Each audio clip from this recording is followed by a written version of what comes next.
My name is Samantha Chetta, and I'm with the customer success team with Trellis Law. Today's session is teaching you all about Trellis. We're going to start with the foundation and move up. For today's session, I have Anh Nguyen with me. He will be leading the charge. Anh has years of experience in only litigating, also researching, and then putting it all together. So if there's anybody at Trellis that you want to talk to, it's Anh. He's the man. So I'm super excited that he's training. Like we kind of talked about earlier, we'll record it, we'll post it to the website. And then for the CLE credit, I'm going to take care of sending out all the forms afterwards. And then towards the end of the call, we have a code that I'll mention, and that way you can plug it into your forms and we're all good. But again, I'll talk about CLEs at the end. All right, Anh, over to you. Well, thanks a lot, Sam. I'm going to start sharing my screen, folks. Again, my name is Anh Nguyen. I am Director of Operations at Trellis, but I also work on the customer success team alongside Sam. The point of that team is that once you become a customer, you can get assistance from us in terms of research questions you might have, how to use the platform, and we conduct an unlimited number of trainings for our customers, one-on-one trainings, group trainings on any topic of your choice. As Sam mentioned, prior to joining Trellis, I was an attorney and civil litigator for about 10 years. Perhaps less than some of you on this call, but long enough to be dangerous, I promise. I also used Trellis before I joined the company. So my goal today is to walk you through Trellis, what we do, what you can do on it, as well as tips, best practices for those of you who may have already been using our platform. Now, for those of you who don't know what Trellis is, never heard of it before, never used it before, what do? We are a state trial court research platform, and we specifically focus on civil cases. This means you're not going to find criminal data in Trellis. You're also not going to find federal data or Court of Appeals data on Trellis yet. We are working on adding that data to Trellis. Specifically, on the state trial court side, information that you would normally have to get by jumping onto the county court website. That's where we go in county by county for every state we cover. We aggregate this docket data. We aggregate this document data if it's available. And we make it all keyword searchable from a single interface, which is the search bar you're seeing right here. We call it Smart Search. You know from jumping on court websites, you can typically only search by case number. Some websites allow you to search by party name. None of them allow you to search by keyword. You can't type in a legal issue. You can't type in a motion type. You can't type in a statute or case law to find all the dockets and documents that might reference this information. That's where we come in. Now, today, based on the fact that we have this data, I'm going to be focusing on some of our core use cases that law firms, attorneys, and non-attorneys, what they tend to use Trellis to do.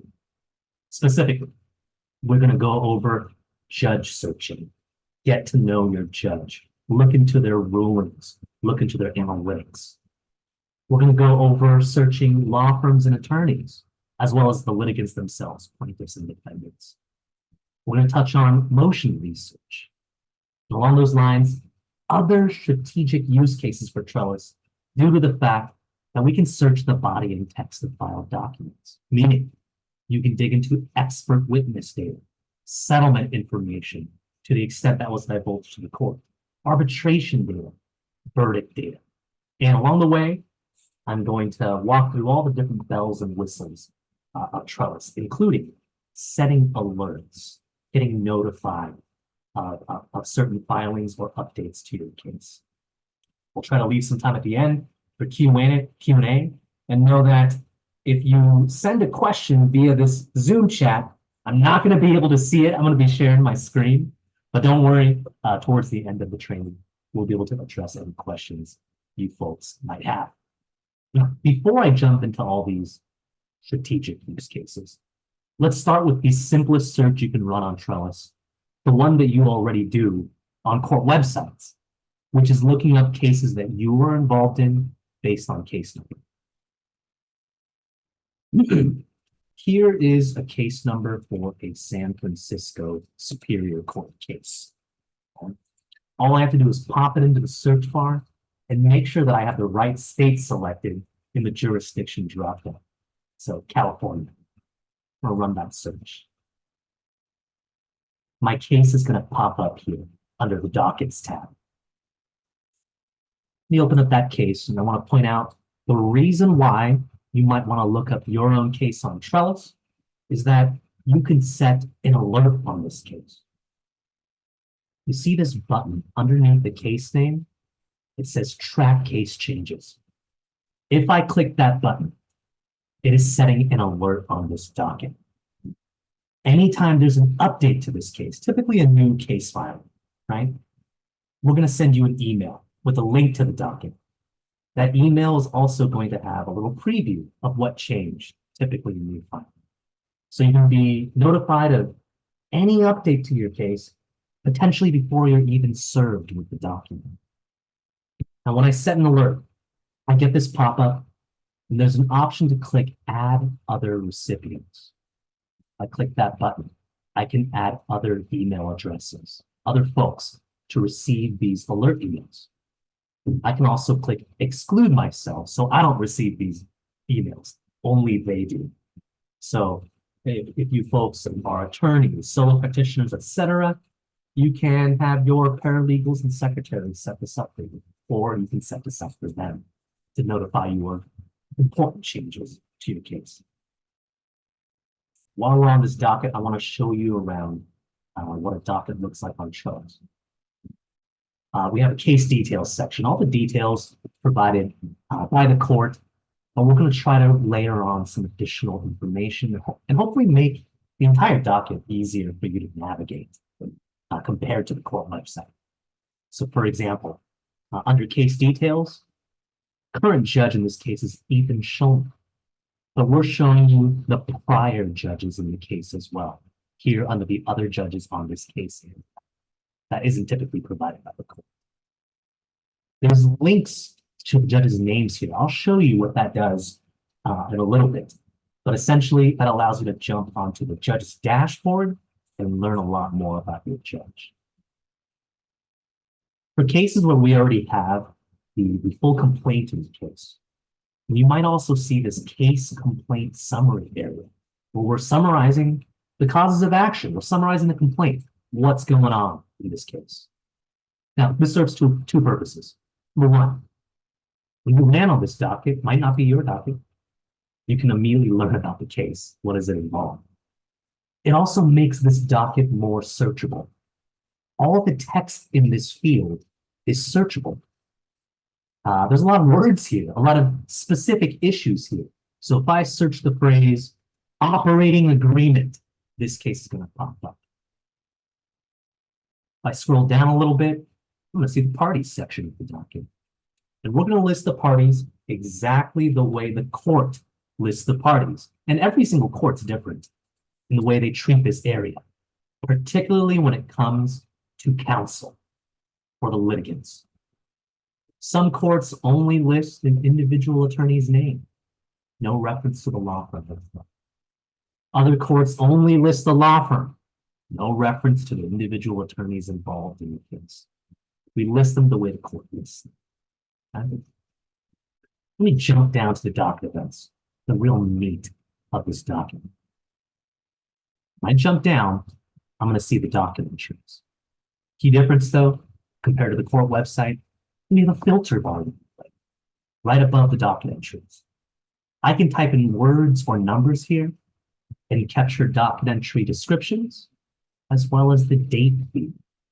So if I'm looking for a specific filing, instead of combing through pages and pages of docket entries for a long-running case, I can just type in complaint, and it's filtering down to all the docket entries that mention the word complaint, including the demur to the complaint, and of course the complaint itself. Now, on the right side rail, I'm seeing the View Document button. And depending on the document you're looking at or the docket you're looking at, you might see one of two buttons. It might say View Document. It might say Get Document. What is the difference? If you see a Get Document button on a document, That means this court charges for their documents. So it's not yet fully live on Trellis. If you click Get Document, you can obtain that document. A key caveat here is that if you click Get Document for a Los Angeles Superior Court case, one of the biggest courts in our state, for our customers, we send you that document for free. It just comes as a part of your subscription. Now, if you click Get Document in a different county that charges, let's say Riverside County, you're going to get a pop-up that tells you how much the document costs. It's in line with what the court charges. And it's up to you. If you want to purchase it through Trellis, you can. No matter what the circumstance, when a user clicks Get Document, we send the user the document, we then upload the document to our system. Going forward, it is free, it is live, it is searchable, it is downloadable by every single Trellis user. Only one user ever has to pay for a document or click Get Document. And going forward, it's free for everybody. Going forward, it's no longer going to say Get Document. It's going to say View Document. We've already gotten the document. If you click View Document, like you see on this docket, you're going to see the original file document. You're going to see a download document button. You can grab it for free. All right. That's our document system. Now, this is a San Francisco Library CLE. So a lot of you folks may practice in the county of San Francisco. Little rule of thumb to keep in mind. If the court website already provides document access for free, they will already be on Trellis, and they will already be free on Trellis as well. San Francisco County is one of those counties. I think Sacramento County as well is starting to provide document access for free.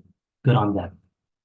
Other counties in California that charge, you're going to see a mix of Get Document and View Document buttons. All right, so that's the contents of a document, as well as document buttons. Right? Now, one more note on this document I forgot to mention is that you're going to see a button that says Update Case Information Now all over this document. It's up here at the top, down here under Case Details, and if I scroll a little bit, the button pops up really big in the top right-hand corner. When you click this button, it prompts us to update this case, make sure that we're up to date, okay? This updating feature, this refresh feature is what we call it. It's an automated process that typically takes 15 minutes or less. Okay? But if there's a problem with the court website, if it's being slow or it's down, and that definitely happens, then know that we'll keep retrying the process for up to 24 hours. In the bottom right-hand corner of my screen, there's a little button that says Show. If I click that, it shows me the cases that I've tried to refresh. It gives me a little status update. So that's how you search a case by case number. Those are the contents of a docket, and that's how you grab documents from a document. Before I move on, I want to point out, occasionally, you might search a case number on Trellis, and the docket doesn't pop up. Be sure you're searching the right case number format. Be sure we cover the court that your case was filed in. But know that ultimately we are bringing in millions of dockets and documents a week. So it's always possible we miss a case. It happens. We are also the only research platform that provides our users the ability to add cases to Trellis. It's an automated process too, and it's really easy. Top right-hand corner of the site, there's a button that says Need Help. If I click this Need Help button, there's some support articles at the top. Scroll down, and there's an area that says Looking for a Specific Court Case. Here, I can select the state my case was filed in. I can select the county it was filed in.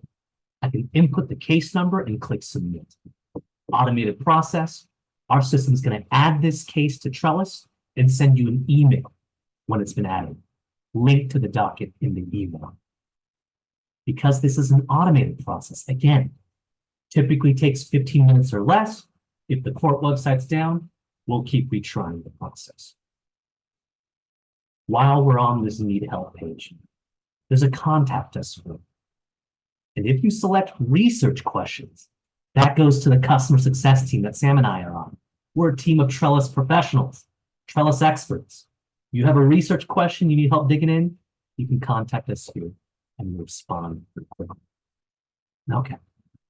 So that's basic use case of Trellis, looking up your own cases. But if you're only using Trellis to look up your own cases, you're missing out on a lot of stuff, a lot of strategic advantages that you can gain from using Trellis. So let's use this case as a foundation, as a launching off point to talk about the other searches you can run. The judge in this case, Ethan Schulman of San Francisco Superior Court.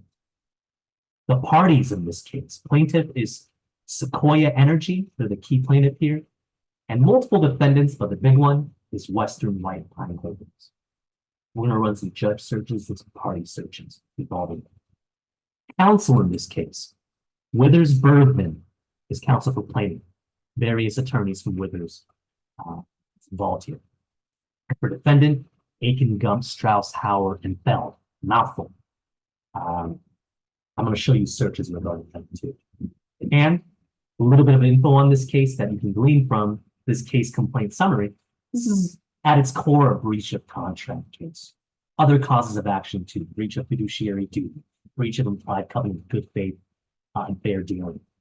All around an operating agreement. We're going to search some of them too. And lastly, was a demur filed in this case by the defendants. It was sustained in part, denied in part. That heavily relied on certain references to certain case law. We're going to search that too. So first up, let's talk about judge searching. This case landed on my desk. How do I dig into Judge Schulman and see how he does things? In other words, how do we dig into his rulings? How do we dig into his analytics? How do we dig into any information on him that could be relevant to our case? And the key here is that by digging in via Smart Search, you can assess, what does your judge think about specific legal issues relevant to your case? What have they done in the past? How does your judge handle certain motions that you're thinking of filing or that you're opposing? And in their rulings, in their orders on these specific legal issues and motion types, what case law do they find persuasive? What case law do they find binding? And what language do they use in their rulings? What's their style? What do they do? Get to know your judge. I mentioned before, but I haven't shown you that. We can keyword search on Trellis and we can dig inside filed court documents, the body and text of them, meaning whatever words you want to type in, you can find rulings from your judge that are exactly on point, not just as to legal issues, but perhaps the same factual circumstances involved in your case. All right, without further ado, how do I run a judge search on Trellis? We'll go back to Smart Search, our homepage. This is our search bar. When you click the search bar, the first tab you see that drops down here is a list of our different Boolean searches and filters. Before running a single search on Trellis, please read through this tab and please click on the full chart link at the bottom, which gives you more information on how these operators work. I think a lot of you folks are attorneys, and so ultimately you are used to a lot of our Boolean operators if you play with Westlaw, if you play with Lexis, but know that some of our Boolean searches are different than other research platforms, which is why it's imperative you read this chart. The second tab says Advanced Search, exactly what it says it does. You probably have used Advanced Search on other platforms before. You can type keywords into these fields, and it populates the search for you. This serves two purposes. Number one, builds a foundation for your search. But number two, it teaches you some of the Boolean operators and filters that are specific to Trellis. Okay, it's a good learning tool. So I'm going to use this area to run a judge search of our judge, Ethan Schulman. There's a field near the bottom of Advanced Search that says Judge Name. I can type in Ethan Schulman. And notice how it's applying our judge filter. This is a specific search. It is searching the section of the court docket that lists the judge's name. So what I'm seeing here for the dockets tab are all cases where Judge Schulman is or was the judge. There are multiple tabs here. What are we seeing? First tab, it says rulings. These are not normal rulings. If you folks are California litigators, you know that in California superior courts, judges have the option of issuing tentative rulings prior to a motion hearing. These tentative rulings disappear from the court website within 24 hours or less. We aggregate tentative rulings, and they are permanent in our database because they have valuable information. These are some of the tentative rulings we have for Judge Schulman. I open up a tentative ruling. You can see we have the text of the ruling here. And if this tentative is on point for your legal issue, of course, you can click download, grab the tentative, or there's a link to the case number on the right side rail. I can click that link and navigate to the underlying docket for this tentative.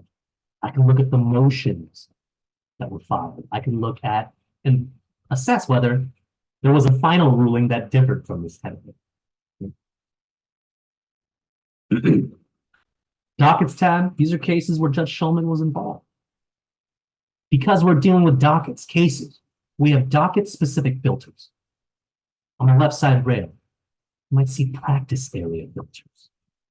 Practice areas tend to be broad, so if you click one, like torts, and apply, on the left side rail, you're going to see matter type filters pop up that get a little more specific. What does torts involve? I want to find a personal injury case or personal injury cases that Judge Schulman has handled. I can click that and apply that. Practice area and matter type, those are Trellis's classifications. We're putting in that work. It is a lot of work. So ultimately, is every single docket on Trellis classified? No. You have to do so on a rolling basis. But you can always run a keyword search. You can always search words that get at the practice too. Now, you folks know from jumping onto California court websites, some of these websites, actually the court, they categorize cases on their own. And when the courts do that, they tend to get pretty specific. We don't want to mess with the way that they categorize cases. So we let you filter by them. That's what you're seeing here under the category area. These are San Francisco Superior Court categories. And our users tend to play with a mix of the court's categories or Trellis's classifications, depending on their use case. For this dockets tab, I can sort by newest to oldest based on case file date or sort by last update. Documents tab. These are documents filed in Judge Schulman's cases. I can click these documents, read these documents. If they're useful to me, I can click download, or again, click on the case number on the right side rail and navigate to the underlying docket to grab more context.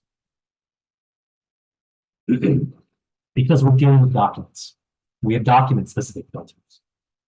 For example, still have practice area filters, matter type filters, court categories.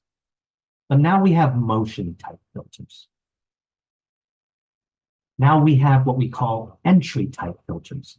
Think of entry type filters as type of document.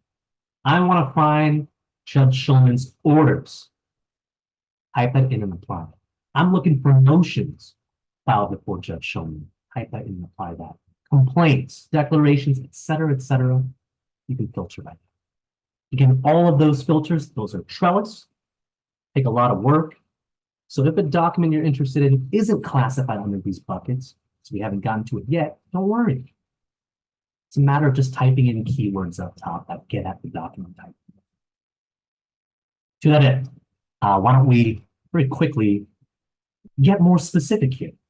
I can add an and, like on any other research platform, and whatever other keywords I want, causes of action, legal issues, names of people or companies, case law, statutes, anything that's relevant to my case.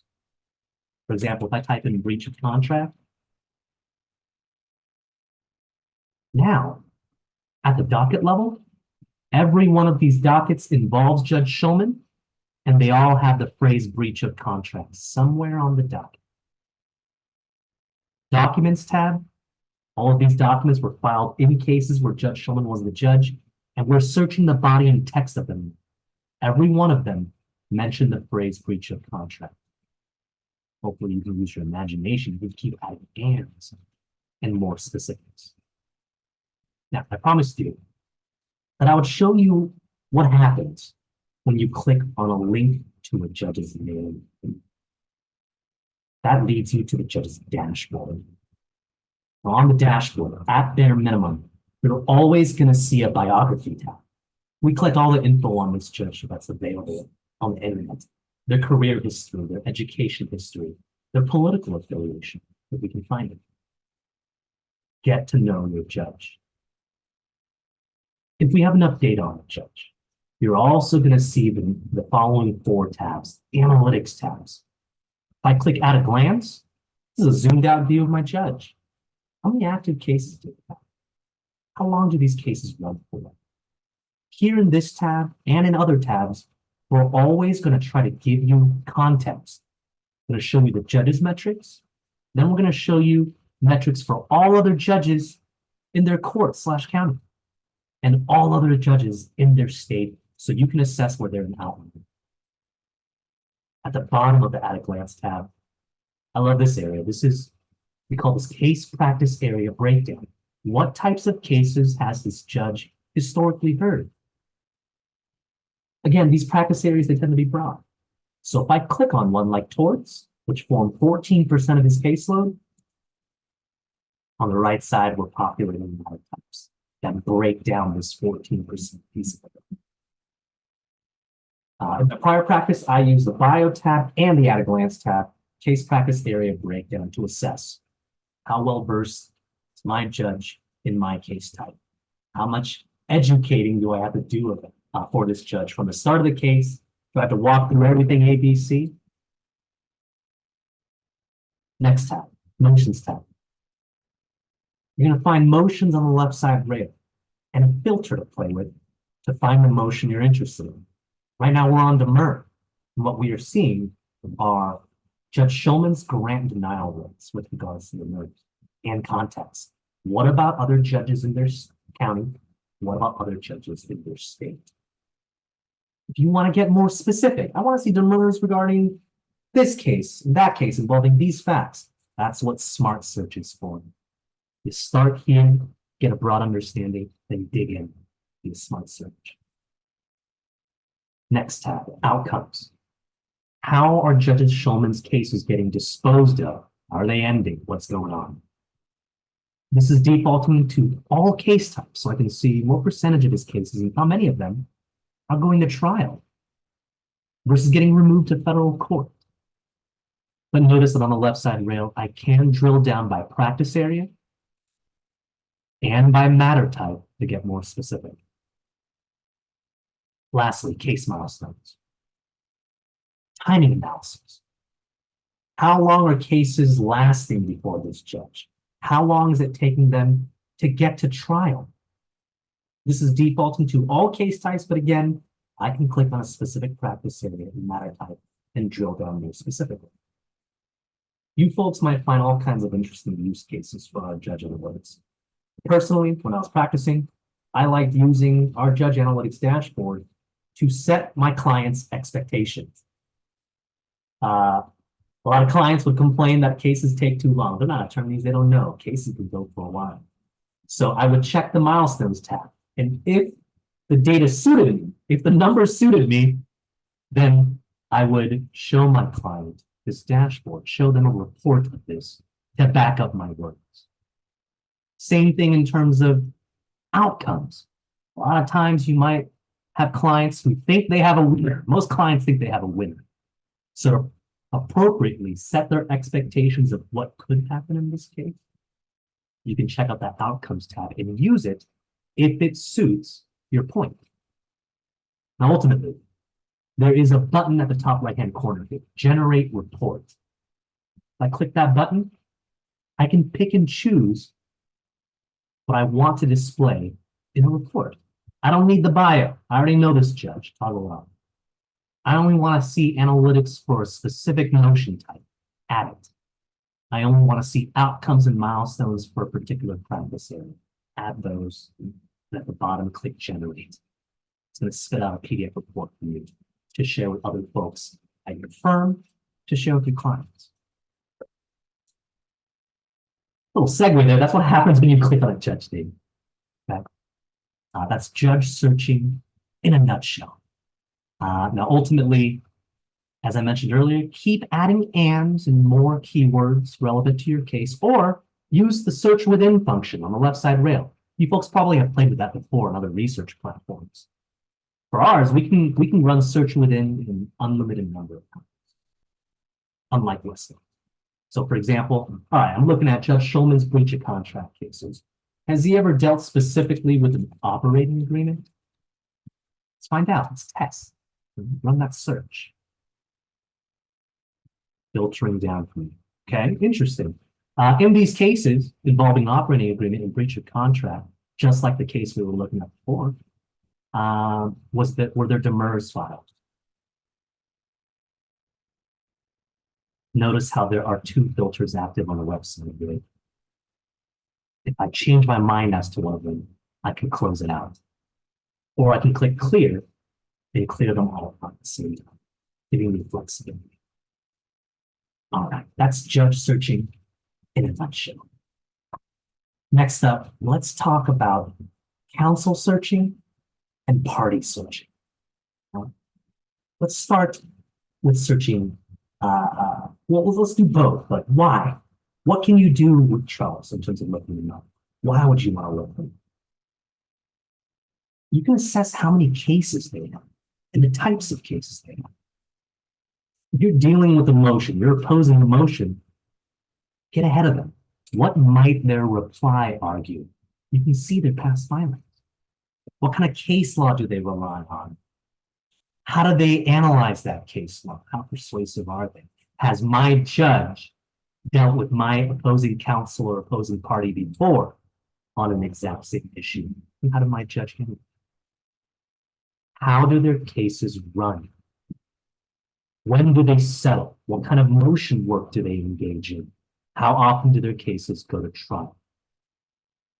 Very easy to dig into all of this by running a simple attorney search or party search. Why don't we start with law firms and attorneys? That foundational case we talked about early on. Counsel in that case, Withers, Bergman, and Aiken, Gump, Strauss, Howell, and Fell. Let's say I want to search the latter. I might consider playing with our proximity search. How does our proximity search work? I can type in quotes, Aiken, Gump, Strauss, Howard, Fell, close quote, and add a tilde and a number. I'm now searching these words within a 7-word block. This is our proximity connector. 2 or more words in quotes, add a tilde and a number. And if that confuses you, because it's new, go to advanced search and play with our proximity name. We will build it for you. But notice that when I run that search, I misspelled Gump. I'm seeing dockets where their law firm is mentioned. I'm seeing documents where their law firm is mentioned. Next step, add an and any other specifics relevant to my case. Motion type, cause of action, specific references to law. What about individual attorneys that were involved in this foundational case? The lead attorney in this case for Aiken Gump is Marshall Baker. So I could always tack him on at the end here, Marshall Baker, or I can just search his name by itself, Marshall Baker. But again, especially when you are searching first and last names on Trellis. You can run a search of their name in quotes like so. Excuse me. But not the most efficient way to search, Mr. Baker. You're probably missing some data points. Why is it? At the docket level, what did I highlight? I highlighted that every single California Superior Court, they treat the attorney section differently. Some courts might list his name as Baker, Marshall. Some courts will list him as Marshall Baker. And there might be some cases where there's a middle initial, a middle name involved that I don't even know. So if you take anything away from today's training, it's that if you are searching a first and last name on Trellis, play with the proximity connector. Click the search bar, go to advanced search, type in Marshall, Baker, within 2 or 3 words of each other. This addresses the issue with these core websites I mentioned earlier. It is searching for Marshall and Baker within 2 or 3 words of each other. Doesn't matter what order that they're listed. And because I used the 3 here, I'm accounting for a middle initial or middle name I don't know. Run a broad search to start. Now, because of our ability to search body and text of filed court documents, we can get creative as well. If I think there's a lot of Marshall Bakers in California, then there may very well be. I can add an and other specifics that I know apply to Mr. Baker. What do we see at the top of these caption pages for every attorney filing? Attorneys list their name, they list their bar number, they list their email addresses, meaning you could search those things.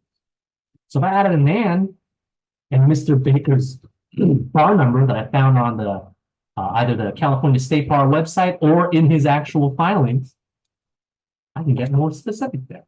Ensure that I'm looking at the right Marshall Baker. And of course, the next step is to add an and in any specifics that are relevant to me. That's counsel searching, folks. Pretty easy stuff.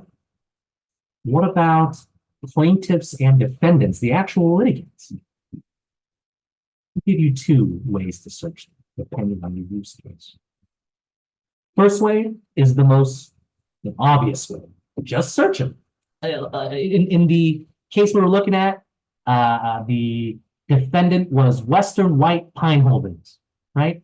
I can type in Western White Pine Holdings in quotes and run that search. And great, at the docket level, I can see in California at least, we only got 1 case involved. At the document level, we're looking for their name inside filings.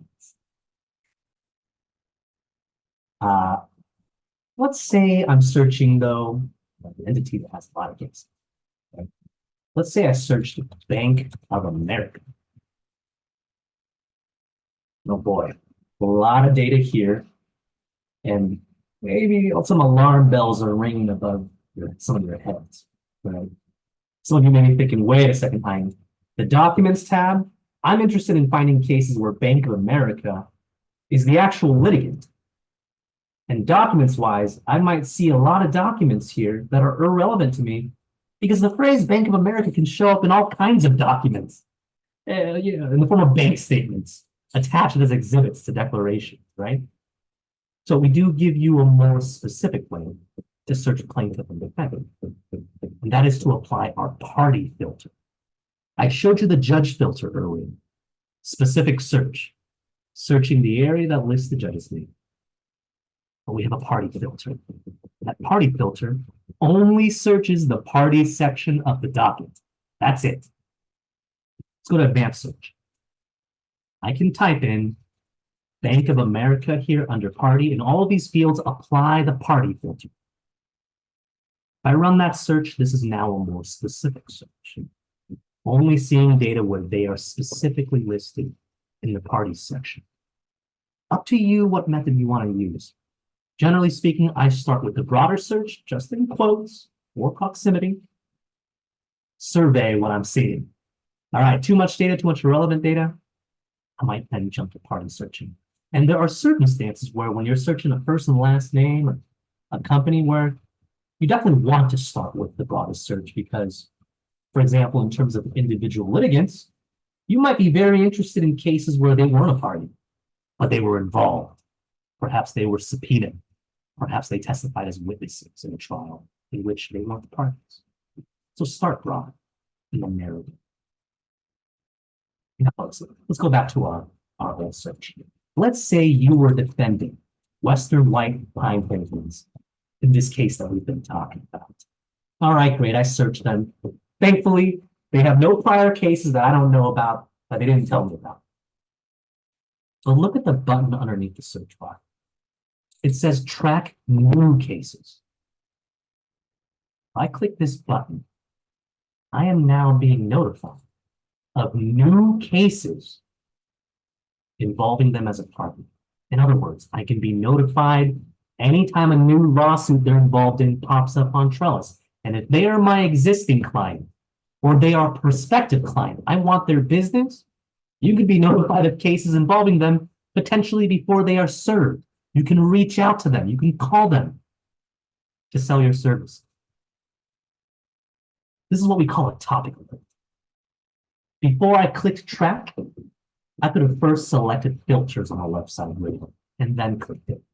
So that way I can only be notified, or I would only be notified of new cases involving them in a PI case, labor and employment case, etc. This is how you set a new case alert for a party on a one-off basis. But there's a button up top that says client tracking. If I click on client tracking, here's a more streamlined way to do exactly what I just did. Just fill in the name of the company or the person. I can classify who they are. They're an existing client, a future client, opposing counsel, whoever else. Select all states or specific state, and then click add. I've created the new case alert. If I have a lengthy list of existing or prospective clients for whom I want to set alerts, there's an option underneath the add button that says upload via CSV. I can click this, download an Excel template, fill it in, drag and drop it here. We create the alerts for you. That's party searching, counsel searching, and how to be notified of new filings involving certain folks. Next up, let's talk a little bit about motion searching. Ultimately, we have not just smart search, we have a library of legal treatises. So if you are a solo practitioner and you need to file a motion type that you have never filed before, you can dive into our motions and issues library to get a brief primer on the law, to understand the legal thresholds and elements for these motion types or legal issues. Let me show you real quick. At the top of our site, there's a button that says motions and issues. I can click that. I can click into my state, let's say California, and I can click on a motion of my choice, like motion for class certification. I was never a class action attorney. But here we're highlighting key rules, key statutes, key threshold requirements for this motion type. Brief little primer on the law. But here's the key. If I scroll down towards the bottom, we are automatically linking to relevant documents for you from our database. You can read court rulings on this motion type. You can immediately, after reading about a motion, look at a sample motion filed by an attorney in your state. That's what treatises from other products lack, like Westlaw, like Lexis. I'm a Rudder Guide user to learn about a new motion type. I might read about how to write a motion, but next I want to see an actual motion, right? Very easy to do that here. All right, and of course, we can search the body and text of file documents. So we can just simply search for different motion types on Trellis. For example, we can jump back to Smart Search. I can type in demur, add an and, the breach of contract. And I can see that in the Documents tab, pull all the documents that mention these words. I'm seeing orders. I'm seeing actual demurs. And if I want to, I can get more specific. Tell Trellis what I want by playing with the filters. I can scroll down and say, actually, Trellis, I want to see court rulings on demurs to use that as a starting template for my motion. Type in order, apply it.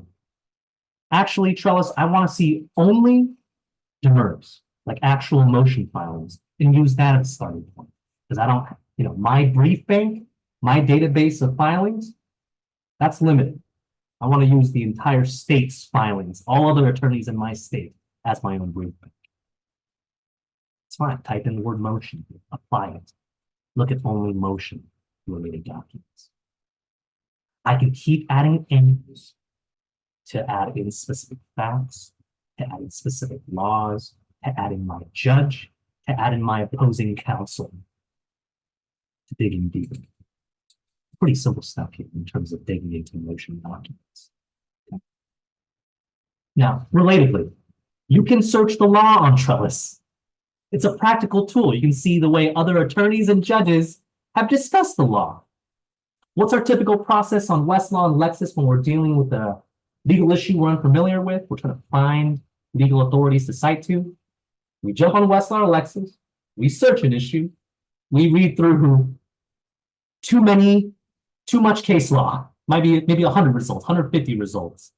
We might find one that is interesting that we want to use, and then we click to citing references to try to find other cases that might be related, to find as many cases as possible to use in our motion. Trellis can really shortcut that entire process. Of course, you can look at a template and see what authorities folks are citing to, but you can also plug in the law and rather than reinvent the wheel, see whether or not anyone has phrased it better than you. See if anyone is citing to other cases in conjunction with this law that you can use to do further research on Westlaw or Lexis. So I mentioned that in the demur in our foundational case, they relied very heavily on this case called Kuroda versus SPJS Holdings. I'm not going to search that. I'm just going to plug in the base citation. No pin cite, just the reporter, the volume, first page, because this is not subject to change. The case name, Kuroda versus SPJS Holdings, attorneys might be all over the place in terms of the way they abbreviate that, etc. I'm going to search the element that should be the same across all filings. If I wanted to, if this case were crucial to my motion, before writing out a lengthy argument, why not check whether someone has done it better than me, potentially? What can I pull? What can I take from other attorneys, from other judges? That's motion research in a nutshell. Next up, we can dig inside any filed document at the state trial court level. And there's a lot of documents that are interesting, not just motions. We can dig into expert testimony. You can look up your opposing expert in your case, see whether they've been disqualified. You can vet your own expert. You can dig into settlement information to the extent that's been divulged to the court. You can dig into verdict data because obviously verdicts are filed with the court, and arbitration data. Let me show you how that works. Pretty easy. Now, why don't we start with verdict data? In California, what documents will have verdict information? For starters, verdict forms. You can search verdict form. I can add an and. I'm not going to add my cause of action, say negligence. And what am I seeing here in the Documents tab? Actual verdict forms filled out by actual juries. This can help me not only for trial, this is going to help me for settlement negotiations. A real form filled out by a real jury. And of course, this is a broad search. I can add in more specifics. Right? What other verdict searches can I run? Well, maybe I'm not just interested in the verdict form. Ultimately, verdicts and any other judgment needs to be entered by the court. I want to make sure this verdict's actually been entered, right? So I can add to this. Actually, let's make sure, I want to see notices of entry of judgment. Sorry, I'm actually just going to search the word verdict. Verdict, negligence, and notice entry judgment within 7 words. What I'm seeing here in the documents tab, these are verdicts that have actually been entered by the court.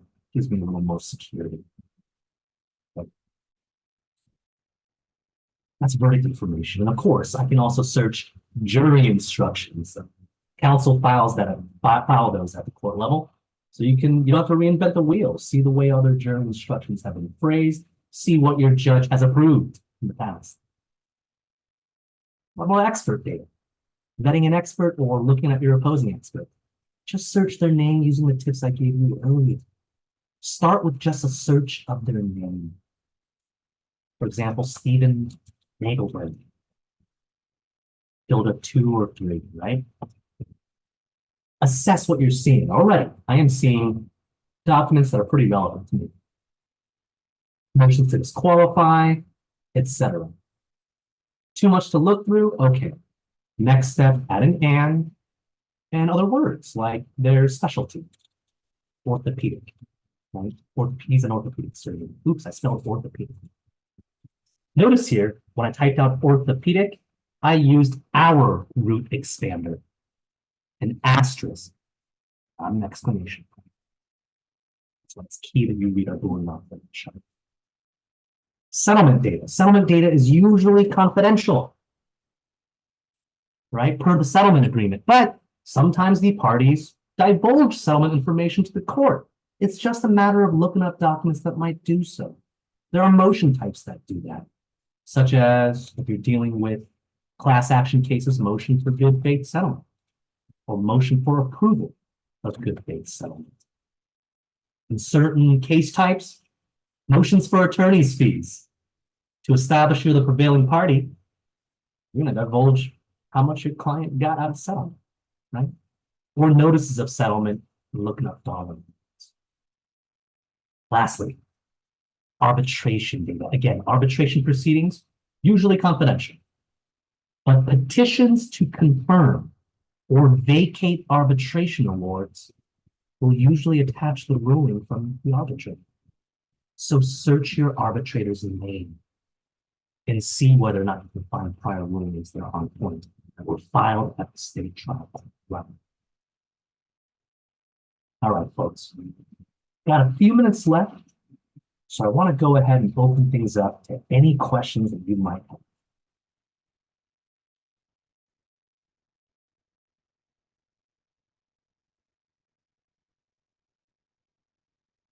All right, I mean, silence must mean I did a pretty decent job. I'm gonna say you did so well. There's no questions. I don't believe that. And so my final notes are this, folks. If you have questions, we have several resources for you. Number 1, of course, read this Boolean operator chart. Number 2, I pointed out earlier, you can click on Need Help at the top of our site, go down to Contact Us, and select Research Questions. That goes to me, Sam, other folks on the customer success team. And lastly, if you don't feel like talking to a person, it's Friday and you're tired. In that case, at the very bottom of our homepage, there's a link that says Support and FAQ. We call this our knowledge base. All of the articles on here drafted by attorneys. Not just articles about different features on Trellis, but articles on the use cases I talked about and best practices, motion research, judge research, counsel attorney research, party research, and way more. Even more things that I didn't have a chance to talk about today. You can dig in here and see if you can. Thank you so much for attending today, folks. That's it. Last chance. Any questions?